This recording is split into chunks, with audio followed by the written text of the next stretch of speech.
ಮುಡಾ ಹಗರಣದ ವಿರುದ್ಧ ಮೈಸೂರು ಪಾದಯಾತ್ರೆ ಆಯಿತು. ಈಗ ವಾಲ್ಮೀಕಿ ಹಗರಣದ ವಿರುದ್ಧ ಬಳ್ಳಾರಿ ಪಾದಯಾತ್ರೆ ಮಾಡಲು ಬಿಜೆಪಿ ನಾಯಕರು ಮುಂದಾಗಿದ್ದಾರೆ. ಬಿಜೆಪಿ ಬಳ್ಳಾರಿ ಪಾದಯಾತ್ರೆಗೆ ಬಿಜೆಪಿ ವರಿಷ್ಠರಿಂದ ಈಗಾಗಲೇ ಗ್ರೀನ್ ಸಿಗ್ನಲ್ ಸಿಕ್ಕಿದ್ದು, ನವೆಂಬರ್ನಲ್ಲಿ ಬಳ್ಳಾರಿಗೆ ಬಿಜೆಪಿ ಪಾದಯಾತ್ರೆ ಕೈಗೊಳ್ಳಲು ಮುಂದಾಗಿದೆ.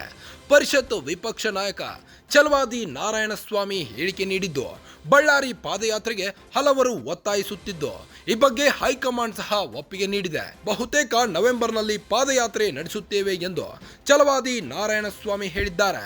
ಈಗಾಗಲೇ ಹೈಕಮಾಂಡ್ ಮತ್ತು ವರಿಷ್ಠರೊಂದಿಗೆ ಚರ್ಚಿಸಿ ಪಾದಯಾತ್ರೆಗೆ ಸಿದ್ಧತೆ ನಡೆಸುತ್ತೇವೆ. ಇದು ಯತ್ನಾಳ್ ಅವರ ಪಾದಯಾತ್ರೆ ಮಾತ್ರವಲ್ಲ, ಬಿಜೆಪಿ ಪಾದಯಾತ್ರೆ ಎಂದಿದ್ದಾರೆ. ಎಲ್ಲ ಬಿಜೆಪಿ ನಾಯಕರು ಸೇರಿ ಪಾದಯಾತ್ರೆಯಲ್ಲಿ ಭಾಗಿಯೇ ಆಗ್ತಾರೆ.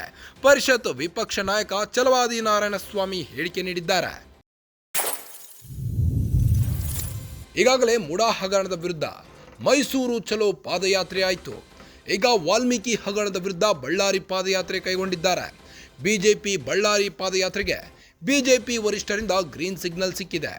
ನವೆಂಬರ್ನಲ್ಲಿ ಬಳ್ಳಾರಿಗೆ ಬಿಜೆಪಿ ಪಾದಯಾತ್ರೆ ಸಾಧ್ಯತೆ ಇದೆ. ಪರಿಷತ್ ವಿಪಕ್ಷ ನಾಯಕ ಛಲವಾದಿ ನಾರಾಯಣಸ್ವಾಮಿ ಹೇಳಿಕೆ ನೀಡಿ ಬಳ್ಳಾರಿ ಪಾದಯಾತ್ರೆಗೆ ಹಲವರು ಒತ್ತಾಯ ಮಾಡಿದ್ರು. ಈ ಬಗ್ಗೆ ಹೈಕಮಾಂಡ್ ಸಹ ಒಪ್ಪಿಗೆ ನೀಡಿದೆ. ಬಹುತೇಕ ನವೆಂಬರ್ನಲ್ಲಿ ಪಾದಯಾತ್ರೆ ನಡೆಸುತ್ತೇವೆ. ಎಲ್ಲರೊಂದಿಗೆ ಚರ್ಚಿಸಿ ಪಾದಯಾತ್ರೆಗೆ ಸಿದ್ಧತೆ ನಡೆಸುತ್ತೇವೆ ಎಂದಿದ್ದಾರೆ.